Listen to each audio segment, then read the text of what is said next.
The Liberal Democrats have launched their party manifesto, which pledges to maintain the state pension triple lock, in a move similar to that of Labour and the Conservatives.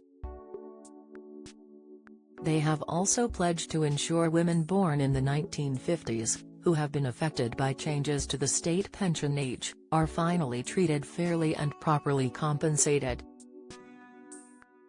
However, one campaign group has highlighted how there is no commitment towards sending frozen state pensions for nearly 500,000 Brits living abroad in a country that does not have a reciprocal agreement with the UK government.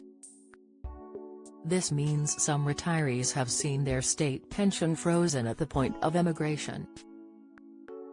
Edwina Melville-Gray, board member of the International Consortium of British Pensioners, ICBP, said, "We are deeply disappointed by the lack of commitment in the Liberal Democrat manifesto towards ending frozen pensions and the long-standing injustice dealt to nearly 500,000 British pensioners living overseas." She added, "Despite this party's previous support on this issue, we are faced once again with empty promises and a political party unwilling to stand up for this key, yet further forgotten, group." The ICBP advocates on behalf of around 450,000 Britons around the world affected by frozen state pensions. Its long-running End Frozen Pensions campaign aims to end the injustice of pensions for Britons who have moved abroad who do not receive the annual increase in line with the triple lock policy. Under the triple lock, the state pension increases each year by whichever is the highest between average annual earnings growth from May to July, the Consumer Price Index (CPI), inflation rate in the year to September or 2.5%. New proposals from the Conservative Party would see the introduction of the Triple Lock Plus, which would ensure the personal allowance is always higher than the maximum rate of the new state pension, which is now worth £11,502 annually. The personal tax allowance has been frozen at £12,570 since 2021. The campaign website also highlights how many of the state pensioners affected worked as nurses, firemen, police officers and other public servants. Some are military veterans. Campaigners warn many are now living in poverty despite paying their national insurance contributions in full. The End Frozen Pensions campaign explains, they moved, often to be near family, to live in one of the countries without a reciprocal agreement to inflation-link their state pension, so their pension is frozen at the level it was at when they left the UK.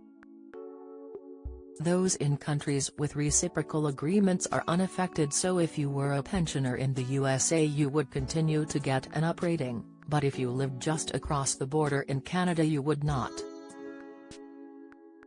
We believe this is deeply unfair and arbitrary and penalizes hard-working Britons. As an example of the difference between state pensions for those living in the UK and those in a non-reciprocal agreement country, a pensioner aged 90 who has lived in a frozen country for the duration of their retirement will receive a state pension of just £43.60 per week. If they had continued to live in the UK they would be receiving £169.50. Campaigners also point out the highest numbers of affected state pensioners are living in some of the largest Commonwealth countries such as Australia and Canada. Retired expats in the European Economic Area, EEA, will continue to receive annual increases to their state pensions under the triple lock, as will those in a host of other countries including the Philippines and Turkey. Online petition. An online petition on the End Frozen Pensions website has already received more than 20,600 signatures of support. One story involves Anne, who is 98 and served in the Second World War, who worked in the UK up until the age of 76.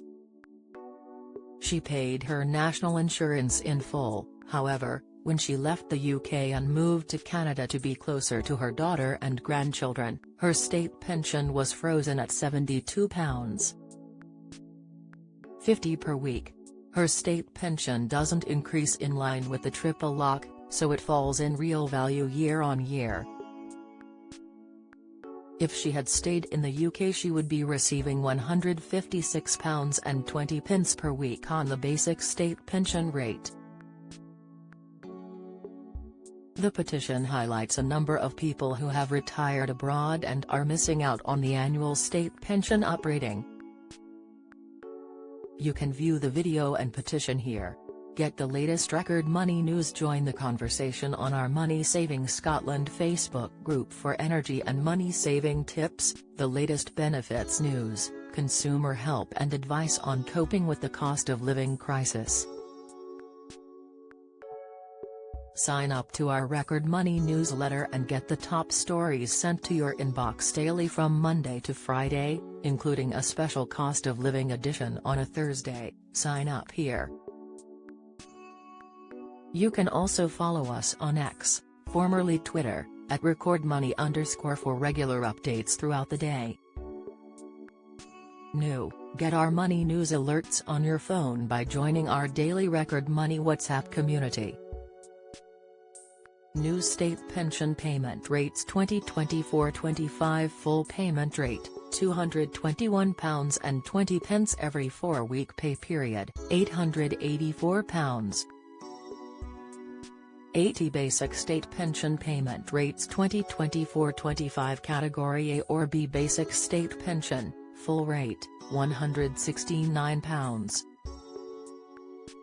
every 4-week pay period, £678. Join our daily Record Money WhatsApp community here to receive alerts on the latest money news, from benefits to shopping deals.